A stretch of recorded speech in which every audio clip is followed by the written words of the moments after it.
Welcome to our lecture series. I'm Dr. Crystal Gossard. I have been with Life Extension for over 15 years. I see some familiar faces. Hi, Dory. Thank you so much for being here. I am a doctor of clinical nutrition. I am also a licensed dietitian nutritionist and a certified nutrition specialist. I have worked in many capacities with Life Extension. I'm currently in our education department. I am an education specialist for Life Extension, and I think it's time for us to just jump right into our topic for today.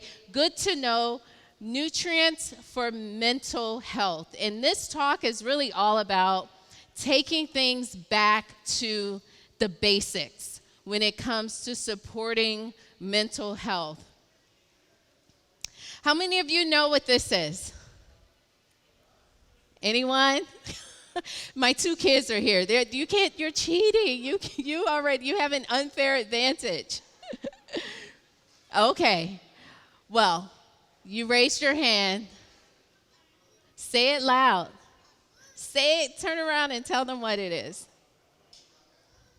A mood ring. Do you all remember mood rings? No. Oh my goodness. So, for those of us who kind of grew up in the 80s, maybe 90s, these are rings made of stones that would change color. So you would wear it around your finger, and it would change colors based on your perceived mood. Now, I don't know how much science there is to validate, but I will tell you on sciencenotes.org, they say that if it turns orange, you're unsettled or anxious. If it's yellow, you're unhappy, and if it's green, you're alert and awake. So back in the day, I can remember wearing mood rings, and for some people, that was the only time they really kept a pulse on their mood. But mood and mental health should not be ignored. All of you obviously are invested in learning more about this topic, which is why you're here. And it's just as important as taking care of your physical health. Some of us, we talk to our partners, our loved ones, our family, our children. You're health focused individuals, and you want to bring your family, your friends on board with physical health, but it's important for all of us to be aware of mental health. And fortunately, the right nutritional supplements can help. It's not all in your head. As scientists begin to investigate the brains of people who have mental illnesses, they're learning that it's associated with changes in the brain structure. So if you can support the brain structure, chemistry, and function, you can impact mental health. Biological factors. So what I'm going to do is kind of take a step back, highlight neurotransmitter support, gut health, lifestyle, and diet, and how all of these can impact mental health. And when we look at neurotransmitters, we'll start investigating what are the building blocks for those neurotransmitters, what nutrients are needed for those neurotransmitters to work and to function. So what does mental health look like? Do you all think this is the picture of mental health? Yes, that's right. But oftentimes in marketing pieces and when you see commercials, they show this person that's just bouncing off the walls, jumping through the roof. They're so happy all the time. And that's not what mental health looks like. Maybe this person, maybe it is the picture of mental health for an individual, but this is not really what mental health is all about. What I want to hear from the audience, how would you describe mental health? What are some key words or phrases? Balance. Peace. Peace. Happy, yes. Joy, having balance, having peace. There are many components to mental health, and some of you actually, balance was the first thing I had on my notes. Peace was second. Happy, being content, being stable.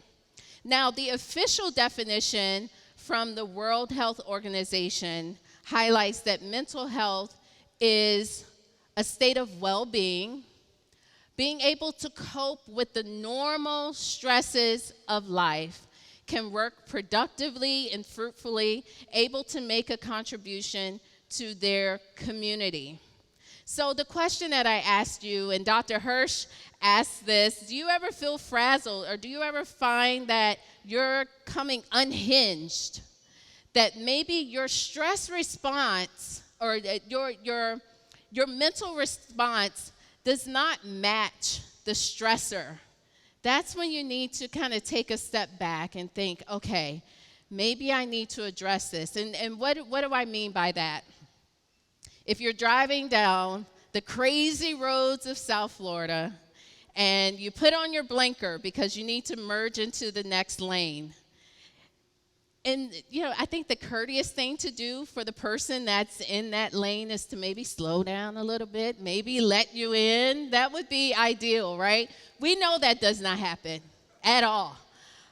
I won't even tell you. I have a friend. Her theory is to not use her blinkers at all because she feels like the moment she puts it on, everybody speeds up to make it harder for her to get over. I am not encouraging that, but we know that happens. So when we talk about mental health, if that happens to you, you're driving, you put on your blinkers, you're trying to get into the other lane, and everybody's speeding over.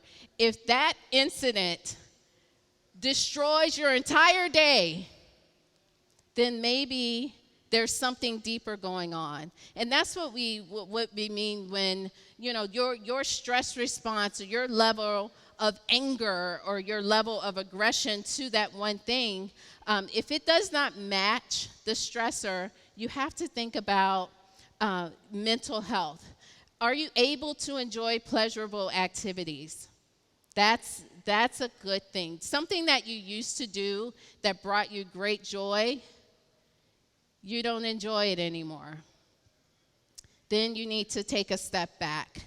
And mental health is also about having not just the physical energy to engage, but the mental energy to do so as well. So I'm kind of laying the groundwork, and that's kind of this was the moment to get all of you thinking about, maybe I do need to consider ways to support my mental health. So one strategy we know for sure, and we're going to highlight diet and lifestyle, a strategy that helps is to eat the right foods, making sure that the body is receiving the proper nutrition. Now, this is a pretty busy slide, and so I will try to use my pointer here. I think I'll use it here to highlight some of the areas. This was a review article. This diagram came from a 2020 review article in the journal BMJ. It hypothesized the relationship between diet, physical health, and mental health. And the key standout here is that there is a multi-directional approach to this, or multi-directional relationship, which means that diet affects mental health. Of course, your mental state will affect your diet. So, and your motivation to get out and exercise. So we know there's a two-way street, and sometimes we get caught in this cycle, and we don't know which should I address first. I don't have the energy, the mental or the physical energy to get out and exercise. But if you can just kind of somehow get yourself into being more physically active, then that in turn will affect your mental health, and that will make it easier for you to engage in things that are going to be beneficial for you. The Western diet and inflammation have detrimental effects on brain health. We know that this type of diet and inflammation in general can damage the blood-brain barrier. So now you have more toxins entering into the brain. The brain is just not able to function properly. And we're seeing this not just in studies looking at association studies. We are seeing this in intervention studies. Something that with nutrition research, you often, what nutrition research is lacking in some instances is the direct cause and effect. Just because eating a certain diet is associated with these health outcomes, it does not mean that it causes those health outcomes. And so what we're finding, though, with mental health, we're seeing that experimental research, if the participants in the study were fed a high sugar, high glycemic diet, that diet directly caused more depressive symptoms, even in healthy people. High glycemic diet. So this is a cause and effect situation. And what's sad about it all is that when we're upset, what do? You see it on the shows. Where's the ice cream? You see the people eating the ice cream directly out of the ice cream containers from the freezer, or we're running to chocolate. And it's usually not the, 85% chocolate, right? Cacao, it's not that. It is the milk chocolate full of sugar, full of pro-inflammatory compounds. And so I encourage all of you, the first step is to evaluate what's on your plate. Now, I pulled this from one of Life Extension's wellness blogs. We have been publishing amazing, down-to-earth, very simple, practical wellness blogs. So if you go to Life Extension's wellness site, you'll see some of our blogs. And one of our articles talked about the Mediterranean diet, and we know that diet eating plan is beneficial for cognitive health. So this is a sample meal. What is on your plate? Think about, what did you have for breakfast? Saturday morning breakfast. It's sometimes not always the best breakfast, I have to tell you. That's the time where my kids will get pancakes, because it's Saturday. That's what we do, right? But think about, how can you make that breakfast a good, hearty, healthy breakfast full of healthy brain health fats, omega-3 fats, a breakfast that's not going to spike your blood sugar through the roof, because we know what that happens to your mental state. So this is just a sample menu. And all of you, if you're interested in this presentation, I will make sure I have a pen and paper. If you give me your email address, then I can make sure this is emailed to you for future reference. So again, food, that was one of the bullet points. I wanted to make sure you all were clear. What are some foods that you should choose and foods to maybe limit? And I'm not saying, I made it very clear not to put foods to choose, foods to lose. That's what I wanted to do. But, it's about moderation and limiting these foods. So when you're sad, let's go over to the right. You want a glass of wine. You want tequila. But we do know that alcohol can damage your healthy bacteria. So again, moderation. Wine should not be the first and only way that you target a tough day. How about, it's been a rough day, why don't I go for a walk? Why don't I do some laundry, maybe vacuum. Vacuuming really helps my mental health. I have to say it, my kids know it. My husband for Christmas bought me a vacuum cleaner, and it's a cordless one, and he's just like, oh, this was a win for the whole house because I love vacuuming with it. It's so easy. But, you know, that's getting in steps. That's movement. That is physical activity. It doesn't have to be you going on an elliptical or a treadmill. It's those are the types of things that can help. Caffeine, we've all had that jittery, kind of anxious-like feeling if we've had too much caffeine. So that's something, if you find that caffeine puts you over the edge, maybe you should limit that. Sugary foods, processed foods. Now, when we look over at foods to choose, these are foods, bananas, avocados, give you vitamin B6. B6, and we'll see in future slides, are beneficial for supporting neurotransmitter production. Chamomile, green tea, these are calming teas. Green tea contains theanine. Some of you are familiar with theanine. That helps to have a calming effect, and it can actually help to balance out some of the jittery effect that you would experience from caffeine.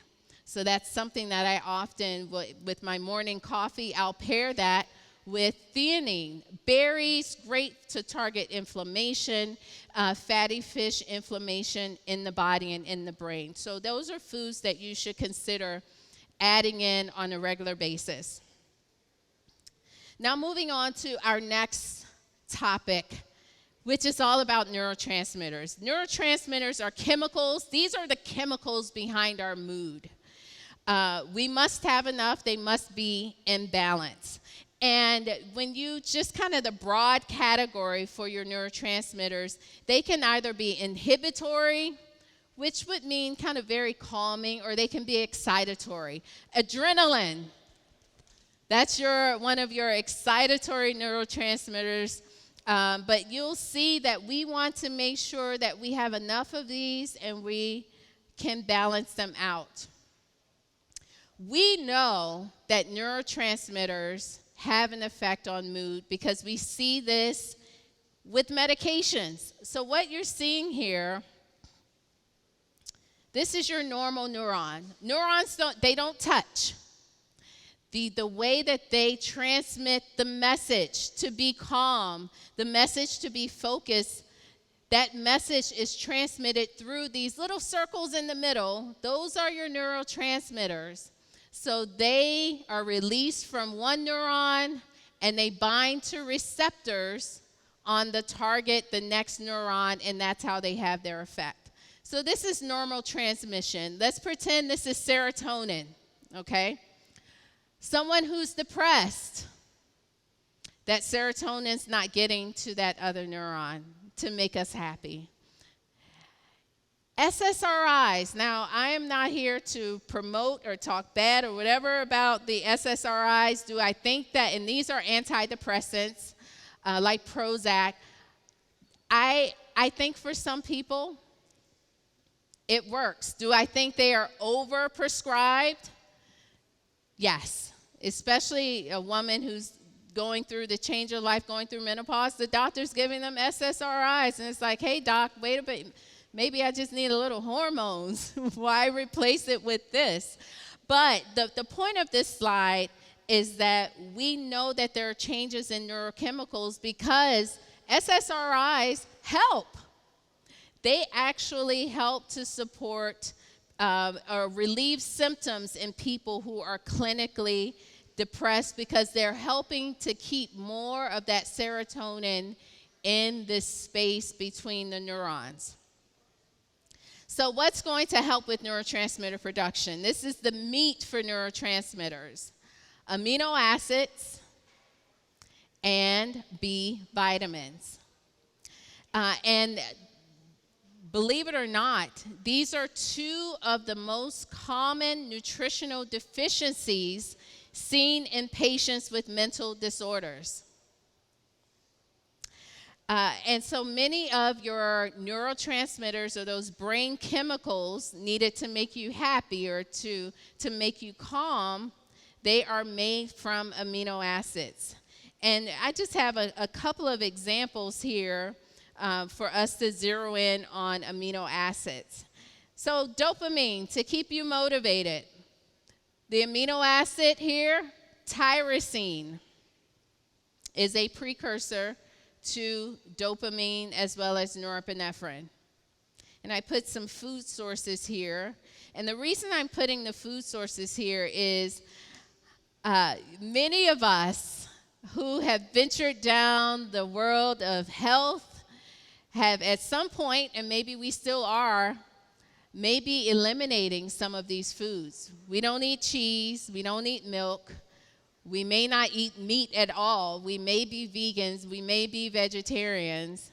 And so you're finding that some of these amino acids, the main foods that you'll find them, are found in animal products. Tryptophan, we all know about tryptophan. That helps to support serotonin to keep you happy. So tryptophan is an essential amino acid, meaning that you have to receive this from your food, from your diet. Some amino acids are what we consider non-essential, meaning if you have the essential, they can trickle down and create the non-essential amino acids.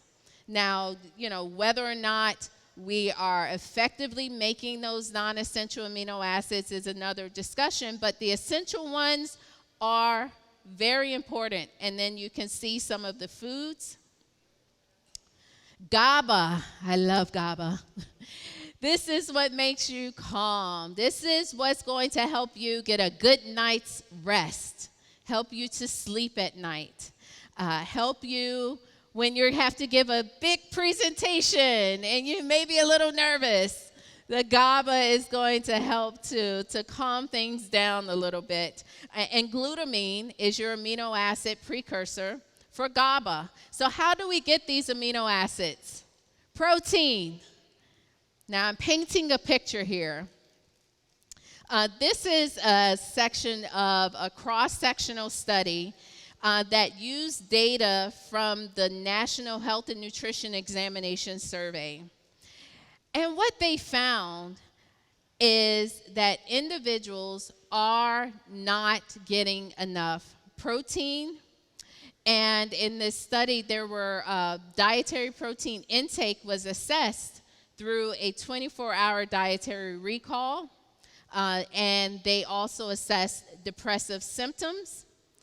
And what the researchers found, the present study demonstrated that low protein intake and protein intake from milk and milk products might reduce the risk of depressive symptoms in U.S. adults. I'm not saying to everyone run out and drink milk, but that's just what they saw in this study. Was the main point is that you have to have the protein for mental health. Who is at risk for not getting enough protein? The data speaks for itself. When we look at population studies, some of the big studies where the scientists are using this data to create the official guidelines and recommendations for intake for certain nutrients, those studies help us to identify what are nutrients of major concern for the U.S. population. And what we're finding is that protein is a nutrient. We're just not getting enough protein, specifically older individuals. So intake patterns show intakes of protein foods is lower for individuals 71 and older compared to adults aged 60 to 70. Also, women are not getting enough protein. About 50% of women and 30% of men 71 and older fall short of protein food recommendations. And I have to tell you, the recommendations, in my opinion, are low. What the government is recommending for your protein intake, I beg to differ. Life Extension even says that needs to be higher. So if we're not meeting the bare minimum, then you wonder why you may be having mental health concerns. Of course, vegans and vegetarians, although it is possible. I used to be a vegan, not anymore, but I would have to tell you it was a challenge, and I'm a nutritionist, but it was always about being intentional with what I consumed. That is very important if you're going to start eliminating entire food groups. You have to plan, because if you don't, you will not be receiving essential amino acids. So just keep that in mind. We call some people, it's kind of like a little funny thing, the vegetarians, sometimes we call them carbitarians, because they eliminate the meat and then they load up on a few extra mashed potatoes. It's like, no, that's not how it works. But plant proteins such as legumes, peas, grains can help to fill in those gaps, but you have to pair those foods so that you can create that complete protein. So what are the goals? About 1 to 1.2 grams per kilogram of body weight. You can receive this amount in many ways. There are protein isolates, concentrates, as well as plant-based proteins. I just wanted to cover this because we get questions on this quite often. I think there's my pointer. Can you all see that? No. I'll continue to use this pointer. So the protein isolate contains a higher amount or higher concentration of protein per gram. The carbs, like the lactose, fat, some vitamins are reduced. So that's going to be, the isolate is going to be about 98% pure protein. Now, when you look at your protein concentrates, I like the concentrates more if I am replacing a meal. So you put the protein, add some fruit, maybe add some nut butter to give it a little more calories. But the whey protein concentrate is closer to, it's just the whey with water removed. So it's going to mix easier because it still has some of those fats and those other components that's found in that protein source. It contains about 80% protein. And then your plant-based proteins have come a long way. They are great. You often see a combination of pea, maybe rice, where they are able to improve digestibility. Most of your plant-based proteins, look for a protein that may have added branched chain amino acids into that vegetarian or vegan protein formula. But there are options for everyone. Now we'll look at B vitamins. These are the other nutrients needed for neurotransmitter production. So again, we talked about amino acids, protein. Protein is the way for you to get those amino acids that's needed to help build the neurotransmitters.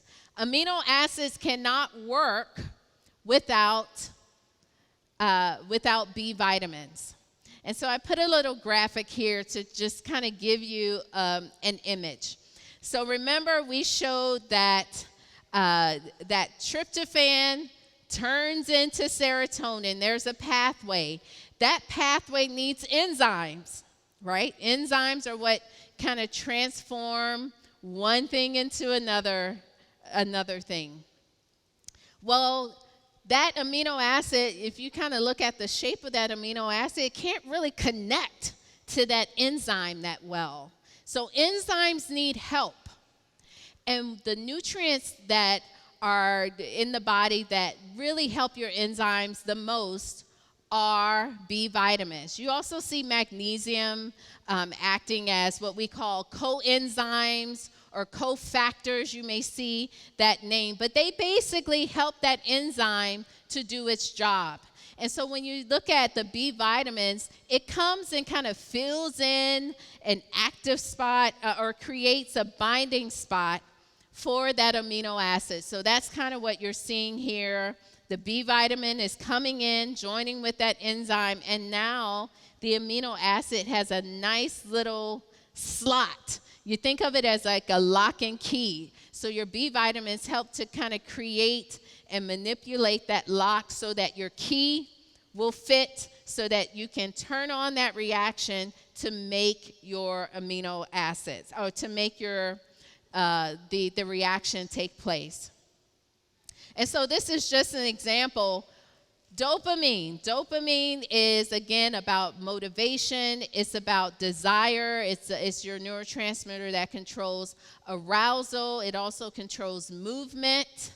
And this is the amino acid that people try. They love that feeling, that rush, that feeling when you are you're excited about something. Unfortunately, people with addictions are chasing dopamine. Maybe they don't have enough dopamine and they are wanting more and more of that feeling. So that's what this neurotransmitter is all about. But it's also about cognitive health as well.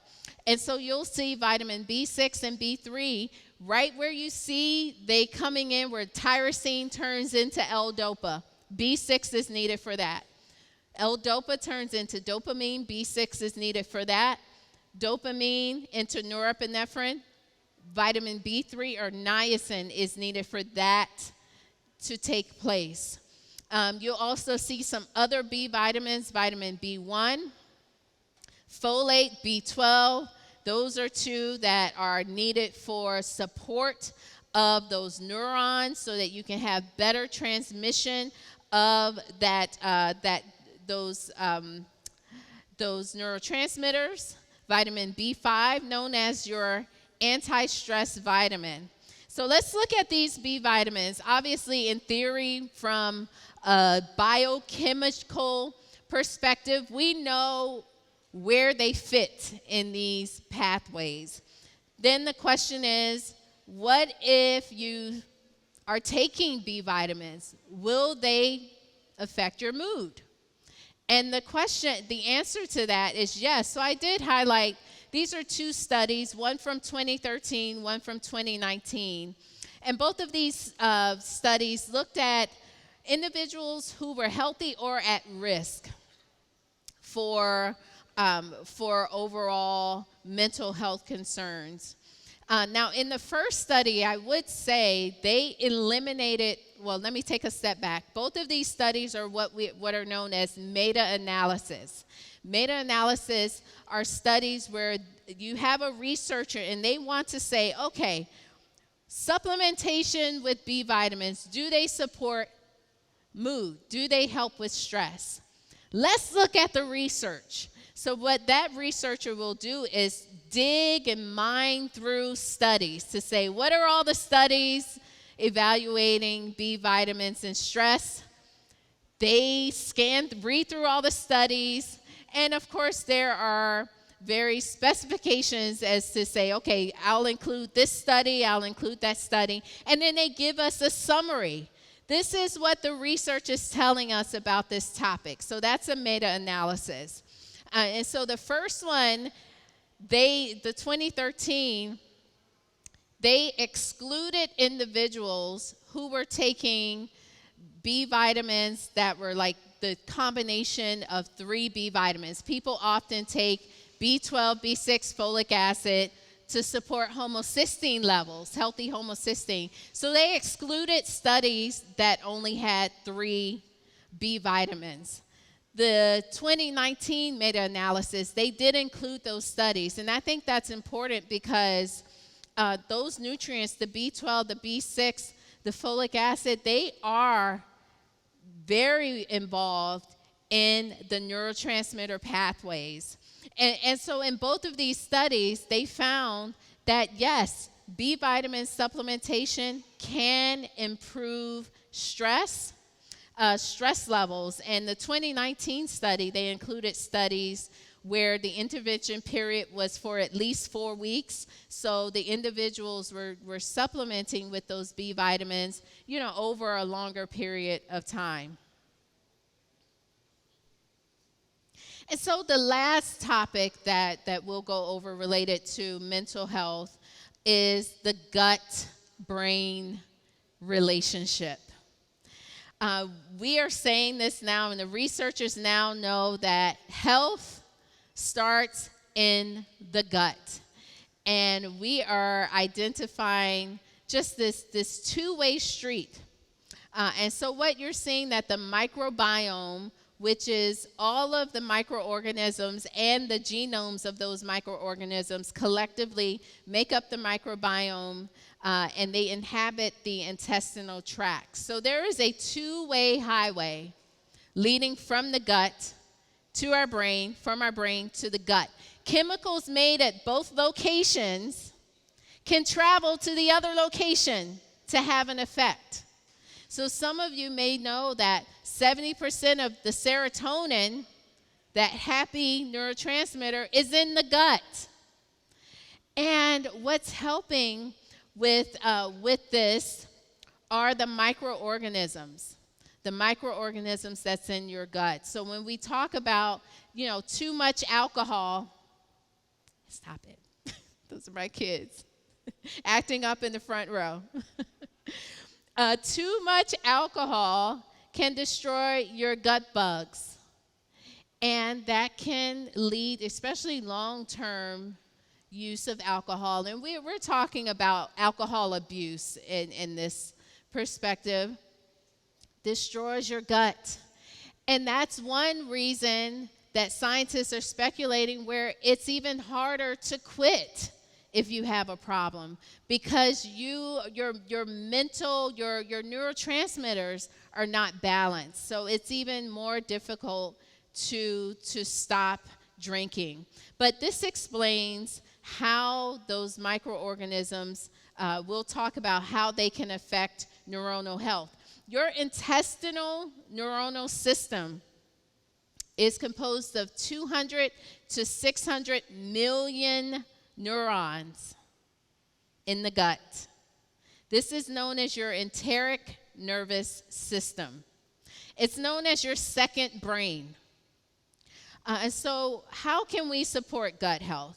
What are some ways we can support gut health? You can just throw out. Yes, you have to have some healthy food. Move things out. What are other ways? Probiotics can help gut health. What are other ways? Fermented foods. Yes, so that's your kimchi, your sauerkraut, your yogurt, your kefir, pickles. They can help to support chocolate. Did you all know chocolate's a fermented food? They can help to support gut health, as well as fiber. These foods, as well as antioxidant polyphenols, your resveratrol, your pomegranate, all of those can act as prebiotics, and they serve as food for the bacteria that's in your gut. So but when you have a good microbiome, those gut microorganisms, they can secrete many types of neurotransmitters. And those neurotransmitters, again, that two-way highway, can get up into your brain to impact your mood. So some of this I've already gone over, how those gut bugs can influence brain health and mood. And just some of the ways, again, they help to support neurotransmitter production, GABA, serotonin. They create short-chain fatty acids, again, created from fermentation of prebiotics. Yes, so the fermented foods can act as prebiotics. They also help with brain-derived neurotropic factor. That's what's on the left. Now, this is kind of a little nerdy here. We know that exercise can increase this protein, but this is a protein involved with keeping your nerve cells alive. They promote the survival, the growth, the development of neurons. And so the healthy microbiome is also supporting this BDNF. And we see people who are treated for depression, levels of BDNF go up. And people who are dealing with depression have lower levels of this protein. So now we're saying that the gut, the healthy microbiome, is impacting that. So what I want to highlight are 2 strain-specific probiotics that have been shown in research, intervention clinical studies to support mood. And this new trend, you all will be the first to know, some of you may have heard this, but now instead of using the word probiotic, there's a new it phrase known as psychobiotics. Psychobiotics. So these are probiotics as well as prebiotics that can influence bacteria-brain relationships. And so when you look at these 2 specific strains in research, they help to decrease cortisol, support GABA, the calming neurotransmitter, support production of BDNF, as well as decreasing inflammation. And we'll look at this in a study. And this is our last study that we'll go over, and then we'll open the floor for questions. So this study included 55 humans with mild depression and anxiety. And it's a placebo-controlled trial. And they were given those 2 strain-specific Lactobacillus helveticus R0052. You have to look for that number because that is the specific strain, as well as Bifidobacterium longum R0175 for 30 days. And after 30 days, and remember, these people had mild depression and anxiety. After 30 days of taking those 2 probiotic strains together, compared to the placebo group who did not have the active probiotics, there was a 60% decrease in anger hostility scores, 50% decrease in depression scores, 49% reduction in overall psychological distress. Again, there was also a 13% decrease in cortisol, and that makes a big difference, especially for your ability to sleep, fall asleep at night, because we know that cortisol can negatively impact melatonin production. If you have too much cortisol, it's suppressing that melatonin. So now it's time for you to go to sleep, and you can't sleep at night. And so lastly, I just wanted to summarize what we've gone over because it's a lot of information. Really, your foundation, and there is a place for the role of psychotherapy, having someone to talk to, getting professional support, especially if someone is dealing with a more advanced clinical presentation of a mental health illness. So that can't be emphasized enough. But I'll tell you, I have talked to so many people that are dealing with severe mental illness. They have been on every drug imaginable. The drug stopped working. Now the doctor is testing them out on something else. They feel like they are just in a fog, in a daze. They're no longer themselves. And when you take it back to the basics and you talk about, what are you eating? Are you sleeping? Can you sleep? Maybe we can give you something to help to support sleep. Let's talk about gut health.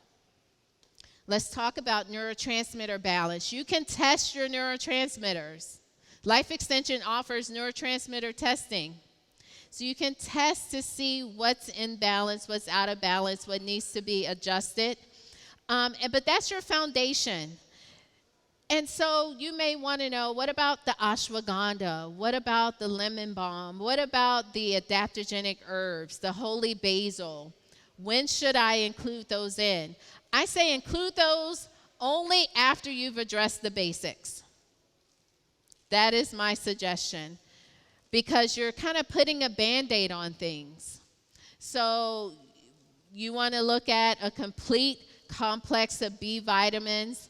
I didn't show you some of those pathways. You see vitamin C in those pathways. Magnesium, again, is involved with those pathways. So a good Multivitamin formula is a good strategy. And then you add in those herbs. I love ashwagandha. I like ashwagandha at night and during the day, but mostly at night. Theanine is great. And then you consider lab testing as well. But don't forget the foundation of nutrients that you need for brain health. And with that said, thank you so much for coming out. Hopefully you learned something special and new. Oh, and guess what we have? Raffles! Save the date. Saturday, July 23rd. We have Dr. Justin Brown from Friends and Family Spinal Care. He will be here with you all. So make sure you mark that on your calendars right now so that you can come out to our next event. Thank you so much.